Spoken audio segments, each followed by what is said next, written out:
This is Busted Pencils, fully leaded education talk. Here are your hosts, Dr. Tim Slecker and Dr. Johnny Lupinacci, educated educators talking education. Oh, yes, it is Busted Pencils, fully leaded education talk. Educated educators talking education. Whew, what a weekend Monday, homeroom, bright and early. Good to see all you guys. I'll have to admit right now, the fact that you're hearing me, I'm not really recording today. I'm out shooting animals. More on that to come a little bit later. But Johnny You always Lupinacci. phrase that in the weirdest way, Tim. Yeah, Well, it's a tell. It's a tell on the activity, but Well, it's one of these things. So anyway, welcome to Homeroom, everybody. It's Busted Pencils. Just real quickly to remind everybody, if you have something you want to say, if you want to give us suggestions, if you want to give us critiques, 608-557-8577. It's 608-557-8577. That's the Busted Pencils mailbag. And yeah, drop whatever you want in there. You could text it. You can leave us a voicemail too. And then, hey, maybe we'll even play your voicemail on the show one day, Jess. So just thinking about that, those are some of the kind of cool things we can option out there. In fact, hey, who would like to be the first voicemail put onto a Busted Pencils podcast?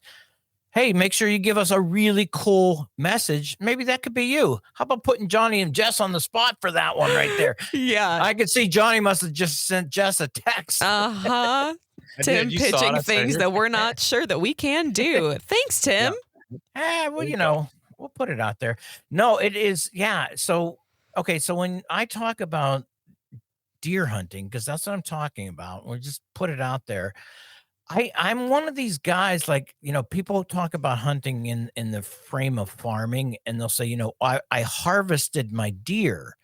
And I've always been one that doesn't really like that language, because the reality is that it's not farming, it's not a plant, and you're not harvesting anything. It is killing. You're out killing an animal. That's what hunting means.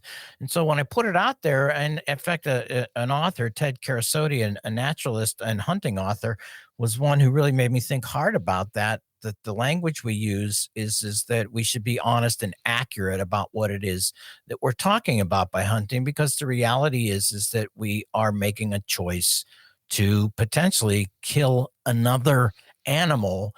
And then there's all of the issues that come around with, well, why would you do that, Tim? Are you looking for antlers? You looking for? No, I'm not. I'm out there, Johnny. You've given me cred sometimes. I'm out there looking to put food on the table, not because I need food in that sense, but I like to put that food on the table. And I will say, from an environmental standpoint, if I can reduce my need to go into the grocery store to buy foods, that is a contribution to the environmental safety of this planet, because the reality of what does it take to get food to the grocery store, if I can eliminate that process a little bit. So there's an environmental twinge there. You know what, though? The other reality is that after Thanksgiving, I just need a break, because I'm telling you, I had to cook for meat eaters, vegetarians, and vegans all in the same darn Thanksgiving dinner. Let me tell you what, there was a lot of Thanksgiving when I was done doing all of that work, because the reality is trying to coordinate, putting out together at the same time 3 different sorts of Thanksgiving dinners, vegan, vegetarian, and the full meat lovers. I don't know about you guys, but how was your Thanksgiving, Johnny? well, Tim, you covered a lot there, my man, and I'm glad that you're able to enjoy something that, and you've made it political about it. You've connected it to your form of environmental activism and things. But I'm excited to know that you're getting to spend time outside, right, where things slow down. And I think there's a sport to it as well. And I love when people have a hobby or a sport that gives them that rest and peace, right? Gives them that ability to just kind of enjoy being outside, being, bundled up, being, in the woods or in a tree stand or whatever you hunters do, right? That hunting life. I know it's important to y'all, and it's a time of year where I talk to a lot of my friends who participate in that. They talk about it being reflective. It's almost like going on a retreat. Yeah. Right. And so just a little comment on things too.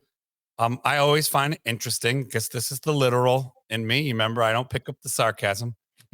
Um, I don't know what to call it. Newsflash. Every time you eat something, more likely than not, it was alive at one time and it was killed by somebody.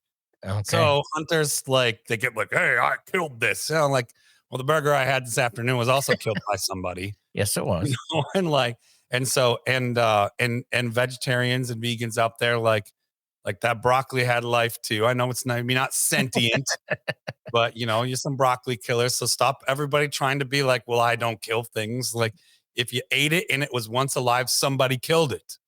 Right? It was life It's all a given or circle life, of life, baby. yeah, life taken to support life. So I always like to kind of throw that out there, especially for the people who take a real kind of, I think, a pretentious critique of hunting. Yes. Like, oh, I can't believe you would take the life of another. She's like, well, like, in some contexts, if hunters are out there thrill killing, like, man, I tell you what, I need to be out there because I just really need to kill some stuff. Yeah. You know, that's a little bit of a different problematic. kind of a vibe. Yeah. But I want to emphasize, Tim, I'm happy that you're getting that time to really go on retreat. Absolutely. Really breathe and think and be part of nature in a way that, you know, humans have been since before there were even guns to go hunting. So, I just wonder with Jess, you know, coming at this from the younger generation, when you hear me, Jess, talking about this, I mean, where is hunting in the psyche of the younger generation? Well, I won't pretend to speak for everyone of my generation, and I have a different perspective on this because one of the shows that I produce here at Civic Media is Raised in Wisco, which is a show all about the things that you do outside. And one of those huge activities in outdoor Wisconsin, it's hunting. We talk also about fishing, but a lot of times it's about hunting. And it's, you know, our hosts, Joel and Danielle, they really do come at it from this perspective of it's getting back out into nature. It is cutting down these supply lines of getting meat into a supermarket. It's about having that connection to the natural world. It's about having the connection with the people who you're with. That it's, yes, at the end of the day, you do hope that you kill an animal so that you can cook it and eat it and sustain yourself and your loved ones. But the journey to get there is at least as important. So it is. I've developed a much greater respect for it, and I'm actually hoping to get out. I did purchase a turkey tag for Wisconsin, so I am hoping to get out and go turkey hunting within the next month or so. I took my daughter last year for the very first time. She is, in case you know, my daughter's a wildlife studies major at West Virginia University, and her second year, she took a course called Hunting in America. She had known and watched me, grown up with me hunting, but she had never really wanted to try to go out. I actually took my son out a bunch of times when he was growing up, and he just did not like it at all. He had a real aversion to seeing any type of blood. I should have known that when at 3.5, when I went to gut a fish for him, he kind of threw up at 3. So the idea of watching that happen on a carcass of a deer was just a little too much. But my daughter really wanted to try it. So I took her out last year for the first time, and it was great. And you know what it was? Guess what? Yeah, we didn't shoot anything. We actually didn't even see anything. But the idea, what a new, unique opportunity for me and my daughter to spend some time, a quality time, being out in the woods. And so, yeah, I know people are like, wait a minute, what the heck does this homeroom have to do with anything? We're just rolling with it. I know. I mean, you take this one. We all need a break. We all need a break. We need a break. But, you know, I go back to, I'm glad we're pointing this out because I think this is a good topic when we talk about teaching and learning, because the complexity of issues that this brings up. One of the other issues we're talking about is that, Johnny, you pointed it out very clearly. If you're eating, you are involved in some way, shape, or form with the death of something. You kind of put it into, the talking broccoli, which typically I don't like to have.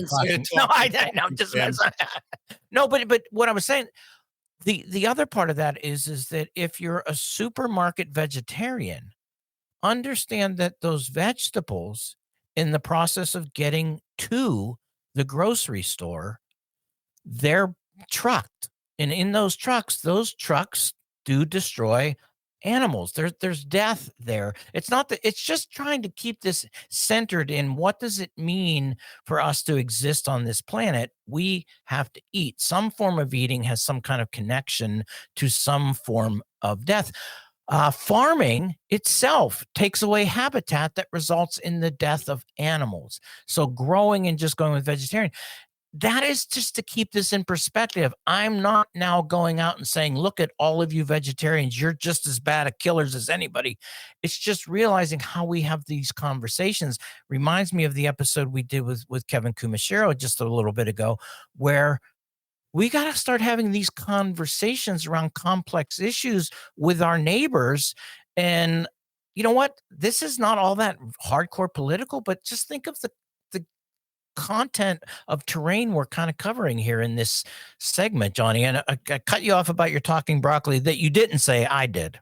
Well, yeah, Tim, and I think you're going across. I like where you landed with this because I was like, where are we going with this? Yes, we're coming out Trust of the process. Trust the process. Educators talking education. And, I'm going to come back to like everybody eats. Yeah. And I think this week being a week coming off of resting, hopefully you were able to rest. There's also recognize there's a lot of work, a lot of family dynamics. Hopefully you got to spend some time with loved ones this past week and it was energizing. But we all know it's not always energizing. And so, I get the connection, Tim. I'm grateful that you're going to get to spend some time hunting. A lot of our listeners are going to get to spend time hunting. A lot of kids will be out of school, hopefully bonding, like you talked about your daughter getting to go hunting. Jess is going to go hunting.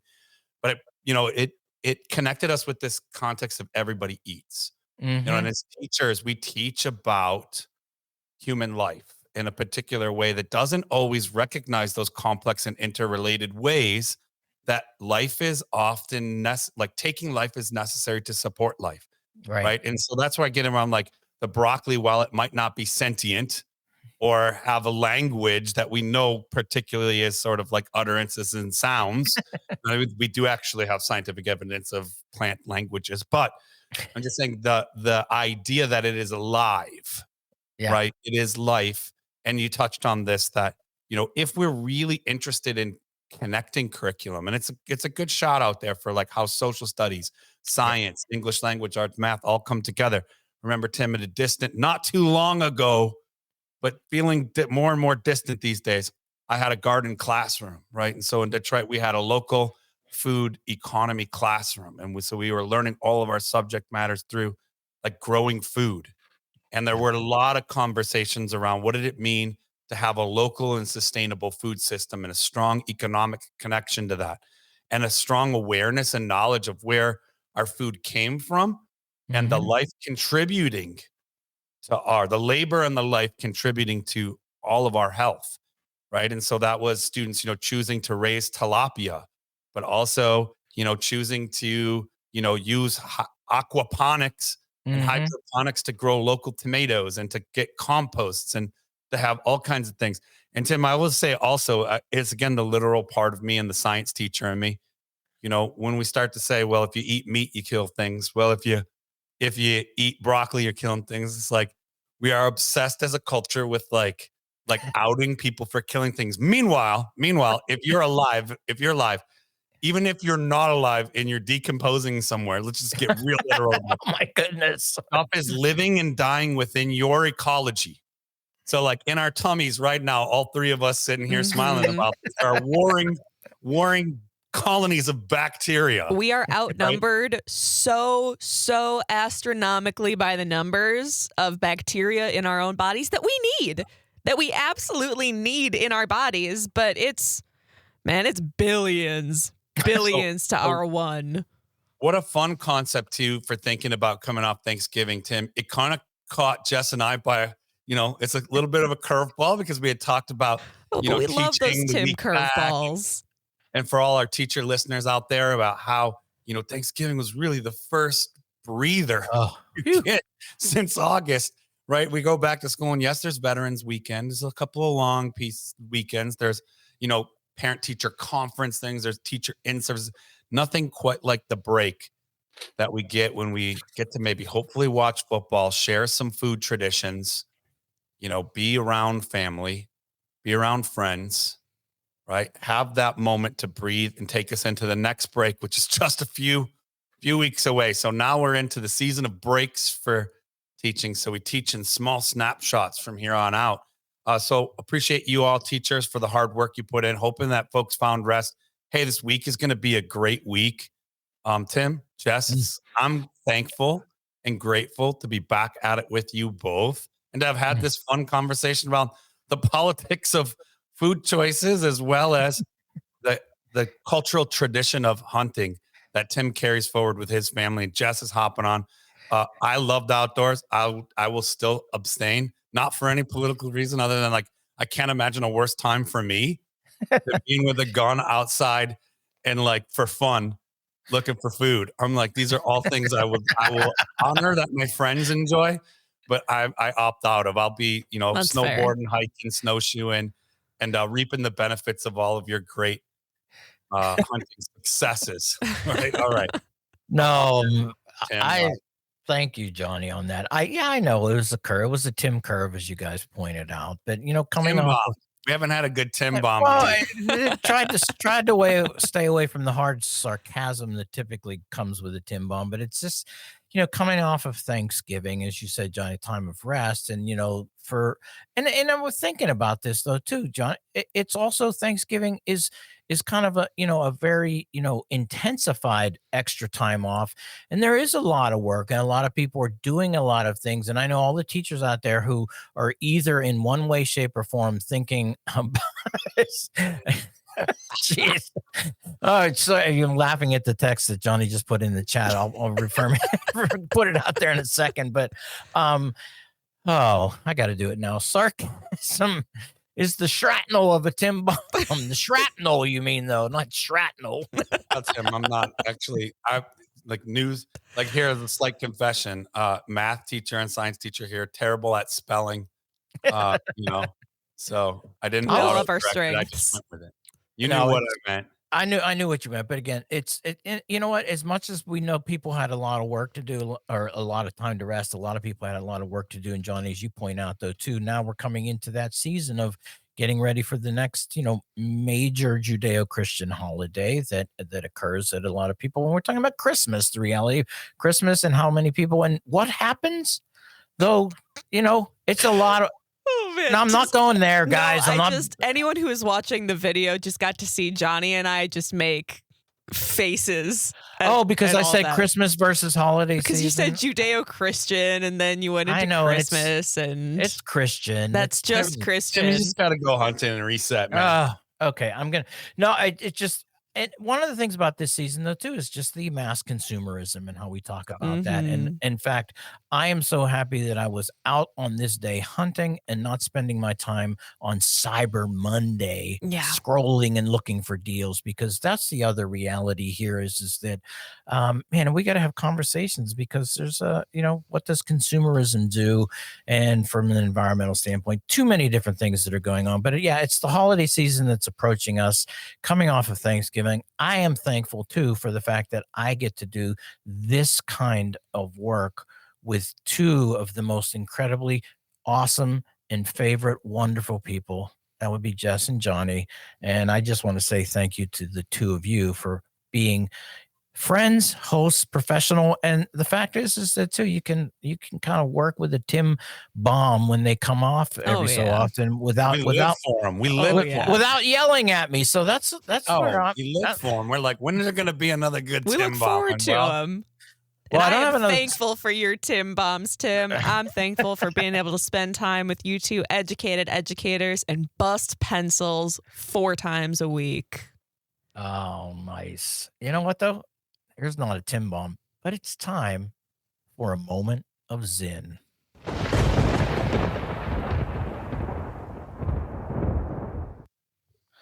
To ward off alienation and gloom, it is only necessary to remember the unremembered heroes of the past and to look around us for the unnoticed heroes of the present.